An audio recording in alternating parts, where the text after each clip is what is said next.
ଆସ ମୋର ଭାଇରେ, ଆସ ଆସ ମୋର ଭଉଣୀରେ, ନାଟି ମୋର ଅଯୁଗ୍ମ ସଂଖ୍ୟା, ନାଟି ମୋର ଅଯୁଗ୍ମ ସଂଖ୍ୟା, କରିପାରିବନି ମୋତେ ଦିଭାଗ, କରିପାରିବନି ମୋତେ ଦିଭାଗ। ଆହୁରି ଗୋଟିଏ କଥାଟି ଶୁଣ, ଆହୁରି ଗୋଟିଏ କଥାଟି ଶୁଣ, ଅବିଭାଜ୍ୟ ସଂଖ୍ୟା ମୋର ଅନ୍ୟ ନାମ, ଅବିଭାଜ୍ୟ ସଂଖ୍ୟା ମୋର ଅନ୍ୟ ନାମ। ଏକକ ଘରରେ ଥାଏଟି ମୋର, 1 3 5 7 9ର ଘର, 1 3 5 7 9ର ଘର। ଆସ ଆସ ମୋର ଭାଇ। Hello deer students, welcome. ତୁମକୁ କିଛି ସଂଖ୍ୟା ଦେଉଛି, ତାକୁ ଦିଭାଗ କରିବାକୁ ହେବ। ବୁଝିଗଲା ନା? ଏବେ କର 10 12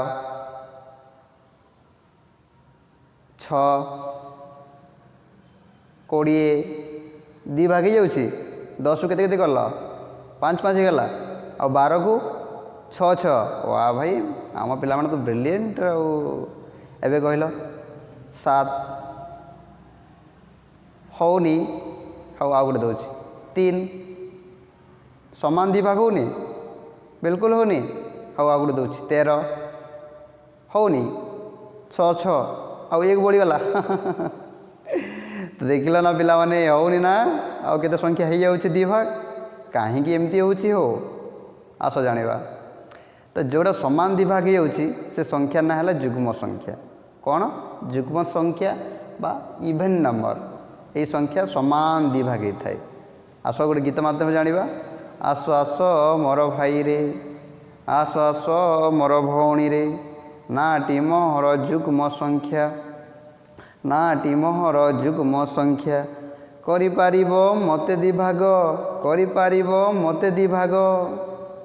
ଆହୁରି ଗୋଟିଏ କଥାଟି ଶୁଣ, ଆହୁରି ଗୋଟିଏ କଥାଟି ଶୁଣ, ବିଭାଜ୍ୟ ସଂଖ୍ୟା ମୋର ଅନ୍ୟ ନାମ, ବିଭାଜ୍ୟ ସଂଖ୍ୟା ମୋର ଅନ୍ୟ ନାମ।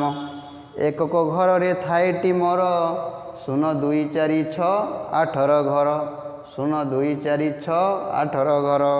ବୁଝିପାରିଲ? ଏଇ ଯୁଗ୍ମ ସଂଖ୍ୟା କ'ଣ ହେଇଥାଏ ନା, ଆମେ ୟାକୁ ସମାନ ଦିଭାଗ କରିପାରିବା। ସମାନ ଦିଭାଗ। ଦେଖ ଏଠି 10 ଲେଖା ହେଇଛି, ୟାକୁ 10କୁ ଦିଭାଗ କଲେ 5 5 ହେବ। ସେମିତି 20କୁ ଦିଭାଗ କଲେ କେତେ ହେବ? 10 10 ହେବ। 12କୁ ଦିଭାଗ କଲେ 6 6 ହେବ। ହେବ ନା? ହେବ ନା? ତ ଏଇଟା ହେଲା ଯୁଗ୍ମ ସଂଖ୍ୟାକୁ ସମାନ ଦିଭାଗ କରିପାରିବା। ଆଉ ୟାର ଅନ୍ୟ ଆହୁରି ଗୋଟିଏ କଥାଟି ଶୁଣ, ବିଭାଜ୍ୟ ସଂଖ୍ୟା ମୋର ଅନ୍ୟ ନାମ। ତ ବିଭାଜ୍ୟ ସଂଖ୍ୟା ୟାର ଗୋଟିଏ ଅନ୍ୟ ନାମ। ବୁଝିହେଲା? ଆଉ ତୁମର ଯେମିତି ଗୋଟେ ନାମ ଅଛି ନିକୁ, ଚିକୁ ଆଉ କ'ଣ କ'ଣ ନା, ସେଇଭଳି ଯୁଗ୍ମ ସଂଖ୍ୟାର ଗୋଟେ ଅନ୍ୟ ନାମ ହେଲା ବିଭାଜ୍ୟ ସଂଖ୍ୟା। ବୁଝିହେଲା ନା? ଏକକ ଘରରେ ଥାଏଟି ମୋର, 0 2 4 6 8ର ଘର। ତ ଯେଉଁ ସଂଖ୍ୟା ଯେତେ ବଡ଼ ଲମ୍ବା ହେଇଥାଉ, କରୋଡ଼ ହେଇଥାଉ, ଲକ୍ଷ ହେଇଥାଉ, ହଜାର ହେଇଥାଉ, ନୋ ଟେନସନ୍। ଖାଲି ଏକକ ଘରକୁ ଦେଖିବ, 0 2 4 6 8 ଅଛି କି? ତ ଯଦି ଅଛି ଜାଣିଯିବ ଏଇଟା ଯୁଗ୍ମ ସଂଖ୍ୟା, ଆକୁ ଦିଭାଗ କରିହେବ ଆଉ କ'ଣ। ବୁଝିହେଲା? ଏବେ ଦେଖ ପିଲାମାନେ, ଅଯୁଗ୍ମ ସଂଖ୍ୟା। ଅଯୁଗ୍ମ ସଂଖ୍ୟା ମାନେ ଓଡ୍ ନମ୍ବର, ଅଯୁଗ୍ମ ସଂଖ୍ୟା ମାନେ ଓଡ୍ ନମ୍ବର। ଆସ ଆସ ମୋର ଭାଇରେ, ଆସ ଆସ ମୋର ଭଉଣୀରେ, ନାଟି ମୋର ଅଯୁଗ୍ମ ସଂଖ୍ୟା, ନାଟି ମୋର ଅଯୁଗ୍ମ ସଂଖ୍ୟା, କରିପାରିବନି ମୋତେ ଦିଭାଗ, କରିପାରିବନି ମୋତେ ଦିଭାଗ। ଆହୁରି ଗୋଟିଏ କଥାଟି ଶୁଣ, ଆହୁରି ଗୋଟିଏ କଥାଟି ଶୁଣ, ଅବିଭାଜ୍ୟ ସଂଖ୍ୟା ମୋର ଅନ୍ୟ ନାମ, ଅବିଭାଜ୍ୟ ସଂଖ୍ୟା ମୋର ଅନ୍ୟ ନାମ। ଏକକ ଘରରେ ଥାଏଟି ମୋର, 1 3 5 7 9ର ଘର, 1 3 5 7 9ର ଘର। ଆସ ଆସ ମୋର ଭାଇରେ, ଆସ ଆସ ମୋର ଭଉଣୀରେ, ଆସ। ଦେଖ ଅଯୁଗ୍ମ ସଂଖ୍ୟା ବା ଓଡ୍ ନମ୍ବର, এই ସଂଖ୍ୟା ଗୁଡ଼ିକ କ'ଣ ହେଇଥାଏ ନା, ଆମେ ୟାକୁ ସମାନ ଦିଭାଗ କରିପାରିବା ନାହିଁ। ଯେମିତି 11କୁ ଦିଭାଗ କରିପାରିବା? ଦିଭାଗ ସମାନ ଦିଭାଗ କରିପାରିବା? ଯଦି ସମାନ ଦିଭାଗ କରିବା ତ କେତେ ହେଇଯିବ? 5 5 10 ଆଉ 1 ବଢ଼ିଯିବ। ଭାଗ ଶେଷ 1 ବଢ଼ିଯାଉଛି। ସେମିତି 21କୁ ଦିଭାଗ କଲେ 10 10 1 ବଢ଼ିଯାଉଛି। ତ ଏଥିରେ ସବୁବେଳେ ଆମେ ଯଦି ହରଣ ବି କରିବା 2ରେ, ତ ଭାଗ ଶେଷ ସବୁବେଳେ 1 1 1 କିମ୍ବା 2 3 ଏମିତି ବଢ଼ୁଥିବ। ହଁ କି ନାହିଁ? ବଢ଼ୁଛି ତ? ବଢ଼ିଯାଉଛି ନା? ହଁ। ତ ଜାଣିପାରିଲ ନା, ଅଯୁଗ୍ମ ସଂଖ୍ୟା ଯେଉଁଟାକୁ ଆମେ ସମାନ ଦିଭାଗ କରିପାରିବା ନାହିଁ, ଆଉ ଯୁଗ୍ମ ସଂଖ୍ୟା ଯେଉଁଟାକୁ ଆମେ ସମାନ ଦିଭାଗ କରିପାରିବା। ଆହୁରି ଗୋଟିଏ କଥାରେ ଶୁଣ, ଅବିଭାଜ୍ୟ ସଂଖ୍ୟା ମୋର ଅନ୍ୟ ନାମ। ଏକ ଘରରେ ଥାଏଟି ମୋର 1 3 5 7 9ର ଘର। ଏଇଟା ସେମିତି ତାର ବିପରୀତ ଯୁଗ୍ମ ସଂଖ୍ୟାର। ଏକ ଘରକୁ ଦେଖିବ 1 3 5 7 9 ଅଛି ଯଦି ଜାଣିଯିବ ଏଇ ସଂଖ୍ୟାଟି ହେଇଗଲା ଅଯୁଗ୍ମ ସଂଖ୍ୟା। ବୁଝିହେଲା ନା ପିଲାମାନେ? ବୁଝିହେଲା ନା?